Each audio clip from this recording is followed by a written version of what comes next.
Back to Asian cricket info. లేటెస్ట్గా మనకు T20 world cup జరిగింది. So congratulations to team India, they played well, they deserve world cup. So latest come to the IPL. ఇంకొన్ని డేస్లో మనకి IPL అనేది start అవబోతుంది. March 28 schedule కూడా release అయింది. బట్ దానికి ముందు మనం ప్రతి టీం గురించి మాట్లాడుకుందాం. So first team will talk about is Chennai super kings.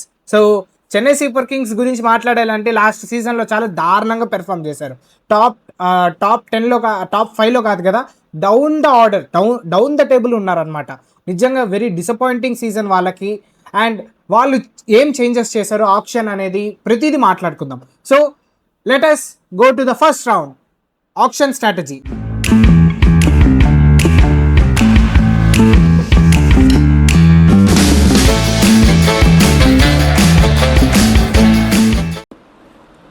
So auction స్ట్రాటజీలో చూసినట్టయితే, సో వాళ్ళు రిలీజ్ చేసిన ప్లేయర్స్ ఆప్షన్లో Matheesha Pathirana, he's a big fish. వాళ్ళని వదిలేసుకున్నారు, డెత్ బౌలర్, గన్ బౌలర్. కానీ ఎందుకు వదిలేసుకున్నారు ఇక్కడ రీజన్ చూస్తే, వాళ్ళకి పెద్దగా పెర్ఫామ్ చేయలేదు ఒక 2-3 సీజన్స్గా. అండ్ ఇంకోటి ఏంటంటే మతీషా పతిరానాది ఇంజురీ కన్సర్న్స్ ఎక్కువ. సో దట్ ఏమవుతుందంటే ప్రతిసారి అతన్ని ప్లేయింగ్ లెవెల్లో కాకుండా ఇంజురీ వల్లే బయట పెట్టేయాల్సి వస్తుంది. So they have released Matheesha Pathirana. Second, Devon Conway అంతగా రానిచ్చలేదు 2-3 సీజన్స్గా. ఇప్పుడుండే బ్రాండ్ ఆఫ్ క్రికెట్కి అలా సూట్ అయ్యే ప్లేయర్ అయితే కాదు Conway. So Rachin Ravindra, Deepak Hooda, Vijay Shankar, Andre Siddharth, Kamlesh Nagarkoti, Rahul Tripathi, Shaik Rasheed, Vansh Bedi. So వీళ్ళందరినీ రిలీజ్ చేయగా వాళ్ళకి మిగిలిన పర్స్ ఈజ్ 43.4 crores. ఇది వచ్చి సెకండ్ హైయెస్ట్ ఆప్షన్లో ఉన్న పర్స్ అనమాట చెన్నై సూపర్ కింగ్స్ది. సో వాళ్ళు ఆప్షన్లో తీసిన ప్లేయర్స్ చాలా అంటే చాలా బాగా తీశారని నేను అనుకుంటున్నా. So first player Karthik Sharma. So ఇతన్ని 14 crores 20 lakhsకి తీసుకున్నారు. సో ఇతని గురించి మాట్లాడేయాలంటే డొమెస్టిక్ క్రికెట్లో చాలా పెద్ద పెద్ద సిక్స్లు కొట్టాడు. సో కానీ ఇంటర్నేషనల్ క్రికెట్లో ఆడిన అనుభవం లేదు, ఐపీఎల్లో ఆడిన అనుభవం లేదు. ఒక అన్క్యాప్ ప్లేయర్ మీద 14 crores 20 lakhs ఖర్చు పెట్టారు. సో సెకండ్ ప్లేయర్ ప్రశాంత్ వీర్, ఇతని మీద కూడా సేమ్ 14 crores 20 lakhs. ఇద్దరిని ఒకే ప్రైస్కి కొన్నారు. అండ్ ప్రశాంత్ వీర్ వచ్చి like to like replacement for Jadeja అని చెప్పుకోవచ్చు. అండ్ రాహుల్ చహర్ 5 crores 20 lakhsకి తీసేశారు. And Matt Henry in place of Pathirana అనుకోవచ్చు. పతిరానా ప్లేస్లో మ్యాట్ హెన్రీని తీసుకున్నారు. బేస్ ప్రైస్ 2 crores తీసేసుకున్నారు ఇతన్ని. అండ్ అఖిల్ హుసేన్, ఇతన్ని కూడా 2 crores తీసుకున్నారు. And next player Matthew shot, ఇతను బ్రేవిస్కి రీప్లేస్మెంట్ అనుకోవచ్చు. ఇతన్ని కూడా 1 crore 50 lakhsకి తీసుకున్నారు. And next first bowler Zak Foulkes, ఇతన్ని కూడా అరౌండ్ 75 lakhs బేస్ ప్రైస్లో తీసుకున్నారు. అండ్ సర్ఫరాజ్ ఖాన్, ఇదైతే నాకు సర్ప్రైజింగ్ మూవ్ అనిపించింది. 75 lakhsకే తీసుకున్నారు uncapped batsmen. So capped batsmen Sarfaraz Khan. And Aman ఖాన్ని కూడా 40 lakhs బేస్ ప్రైస్కి తీసుకున్నారు అనమాట. This is the auction strategy used by Chennai super kings. లెట్ us go to the second round, team analyze.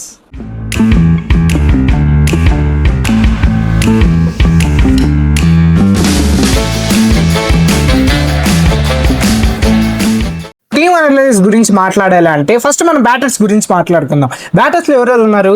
Ruturaj Gaikwad, దివాల్ Brevis, Ayush Mhatre and Sarfaraz Khan. వీళ్ళలో రుతురాజ్ గైక్వాడ్ మనకు తెలుసు, రీసెంట్గా సెంచరీ కొట్టేస్తున్నాడు ఓడిఐలో. So he's a good form కాబట్టి. అండ్ డొమెస్టిక్ క్రికెట్లో కూడా చాలా బాగా ఆడేసి వస్తున్నాడు. అండ్ నాకు తెలిసి he will be the key player for this season. And next Dewald Brevis, మనకు తెలుసు రీసెంట్గా ఎంత రెడ్ హాట్ ఫామ్లో ఉన్నాడని. అతను కొట్టే no look shots, sixes, he will be the very big player in the Chennai super kings. And next Ayush Mhatre, so ఇతను కూడా ఒక మంచి కీ బ్యాట్స్మెన్ అండ్ ప్లేయింగ్ లెవెల్లో కూడా ఉండే chances very very high. And next Sarfaraz Khan గురించి మాట్లాడినట్టయితే మనకి సపోజ్ మిడిల్ ఆర్డర్లో ఎవరో ఒకరు మంచిగా ఆడట్లేదంటే ఈ will be the key player. అంటే ఇప్పటి వరకు ఇతన్ని బ్యాకప్ ప్లేయర్గానే పెట్టుకుంటారు. కానీ ఫ్యూచర్లో ఏమన్నా మిడిల్ ఆర్డర్లో he will be the good player and potential ఉన్న ప్లేయర్. ఇతను ఎప్పుడు మర్చిపోకూడదు. And these are the batters. ఇప్పుడు మనం వికెట్ కీపర్ గురించి మాట్లాడుకుంటే they have 4 people, MS Dhoni and trade అయిన సంజు శాంసన్ అండ్ కార్తిక్ శర్మ, ఊర్విల్ పటేల్. సో ఈ నలుగురిలో డెఫినెట్లీ ఎంఎస్ ధోని, సంజు శాంసన్ అనేది ప్లేయింగ్ లెవెల్లో డెఫినెట్లీ ఉంటారు. Sanju Samson he will open for Chennai super kings and MS Dhoni will finish the match. So ఇక్కడ కార్తిక్ శర్మ, ఊర్విల్ పటేల్ అనేది ఫ్యూచర్ ఆస్పెక్ట్స్ కోసం పెట్టుకున్నట్టు ఉంది. ఎందుకంటే ఇంకా next season definitely MS Dhoni the Thala అనేది రిటైర్ అవుతారని నేను అనుకుంటున్నా, అవ్వకూడదని నేను అనుకుంటున్నా. But as per the reports everything ఏంటి అంటే సంజు శాంసన్ ఎప్పుడైతే తీసుకున్నారో టీంలోకి నెక్స్ట్ సీజన్ ఎంఎస్ ధోని రాకపోవచ్చు.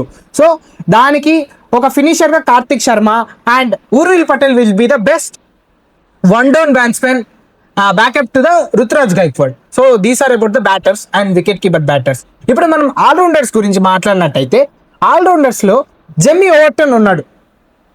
Overton, Anshul Kamboj, Ramakrishna Ghosh, Prashant Veer, Matthew William Short and Aman Khan, Zak Foulkes, Shivam Dube ఉన్నాడు. ఇక్కడ మనం చూసినట్టయితే శివం దుబే ఇప్పుడు ఎంత రెడ్ హాట్ ఫామ్లో ఉన్నాడో తెలుసు. మనం T20లో ఎలా ఆడాడో చూసాం మనం. ప్రశాంత్ వీర్ డెఫినెట్లీ 14.20 lakhs తీసుకున్న 14 crores 20 lakhs తీసుకున్నారు కాబట్టి definitely he'll be in the playing 11. So మిగతా వాళ్ళందరినీ చూసినట్టయితే మిగతా వాళ్ళందరూ as I mention the names వాళ్ళంతా బ్యాకప్ లాగా ఉంటారు. సో బౌలర్స్ చూసినట్టయితే Khaleel Ahmed, Noor Ahmad, Mukesh Choudhary, Nathan Ellis, Shreyas Gopal, Gurjapneet Singh, Akeal Hosein, Matt Henry, Rahul Chahar. ఇక్కడ బౌలింగ్ ఆహా అని చెప్పలేం, సూపర్గా ఉందని చెప్పలేం, వరస్ట్గా ఉందని కూడా చెప్పలేం. ఇఫ్ ఎంఎస్ ధోని మంచిగా వీళ్ళని యూజ్ చేసుకుంటే definitely they will be like a gun bowlers. Khaleel ఎలా వేస్తాడో మనకు తెలుసు. Noor Ahmad is a match winner and Nathan Ellis is a T20 number 1 bowler. ఇప్పుడు నెంబర్ 2, నెంబర్ 3కి వచ్చాడు ఇప్పుడు. సో ఇంకా మ్యాట్ హెన్రీ కూడా మంచి ఫామ్లో ఉన్నాడు.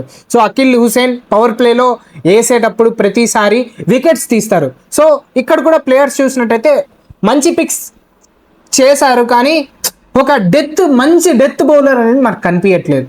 So that's about bowlers. So next will go to third round, playing 11 round.